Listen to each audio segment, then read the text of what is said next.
If I may add to that, one of the things I think a lot of people, one of the reasons, this is a theory I have that everybody is in uproar about, Please is pay the attention. messenger. They don't have a problem with the message. They have a problem with the messenger.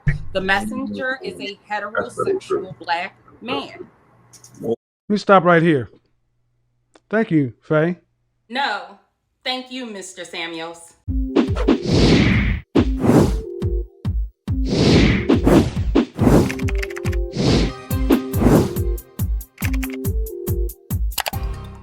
Hello, everybody. I am sure you've heard by now that a YouTube sensation slash image consultant slash life coach guru, Kevin Samuels, has passed away yesterday at the age of 56. According to NBC News, the Atlanta Police Department said that officers were called to an apartment on East Paces Ferry Road on Thursday morning regarding an injured person. By the time police arrived, the first responders were performing CPR on an unresponsive man, later identified as Kevin Samuels. A woman in the apartment had told police officers that Kevin Samuels had complained about chest pains and that she tried to help him, but he fell. She then called 911, and Mr. Samuels was then taken in an ambulance to Piedmont Hospital, where he was pronounced dead on the scene. The Fulton County Medical Examiner's Office could not confirm or deny the actual cause of death at the time, but it is being reported that his mother, Beverly Samuels Birch,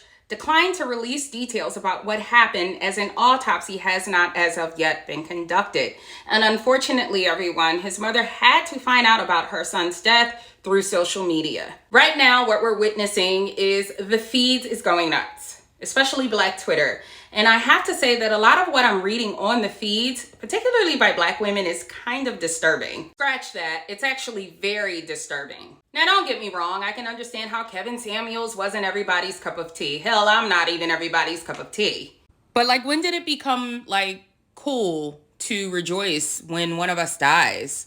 There are serial killers that are less anal. I've seen more sympathy be held for dead rappers. I mean, come on. Black rappers have been disrespecting Black women for the past 3.5 decades. Black female rappers disrespect themselves. But it's the YouTuber we hold to a standard? That is very fascinating. You know, this is how you can tell that a lot of people in Western society have mentally and emotionally checked out thanks to social media and this bond people have tied the virtual space to their traumas. You know, our elders didn't even do things like this, nor did they teach that this kind of behavior is okay. You know, I have long felt that the internet was being used to condition us all to think and see the world and ourselves a certain way. There are just too many people who believe that they are the actual avatar characters they play online, and it's given them such a warped sense of reality. We are so mentally detached. And unfortunately, we are now starting to see the effects of how that heavy conditioning is manifesting into our physical life, where it's bringing out the worst in us.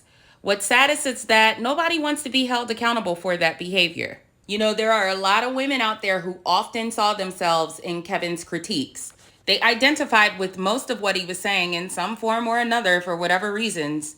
They were already angry at the world, and so they became even angrier at him for talking about it. And so they think they are owed.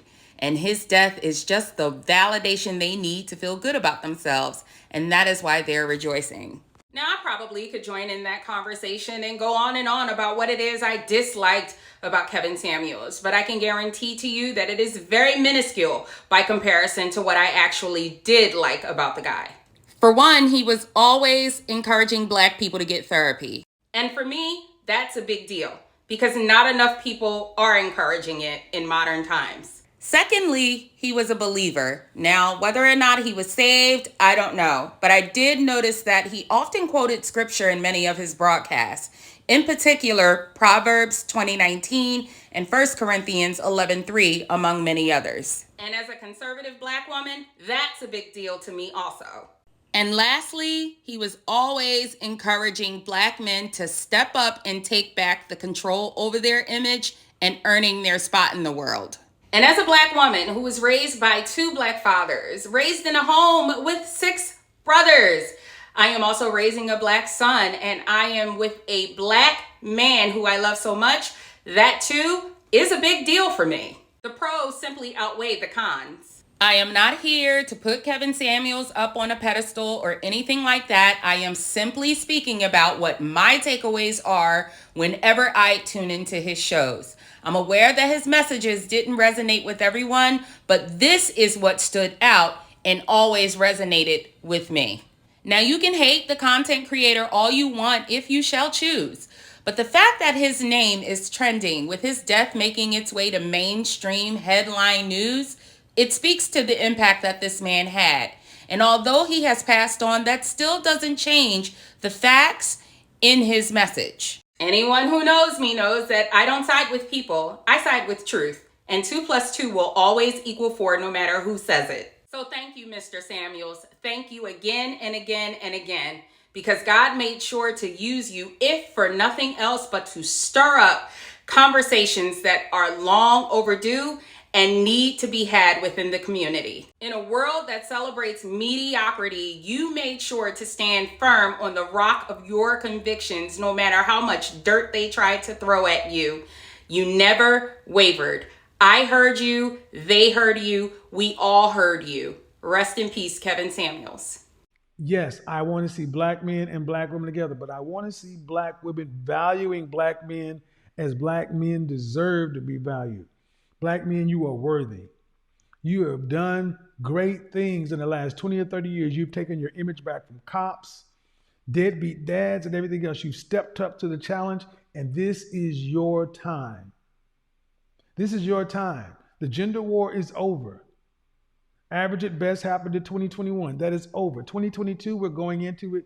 Self-awareness is sexy. Men are going to show the work, and women are going to show their worth.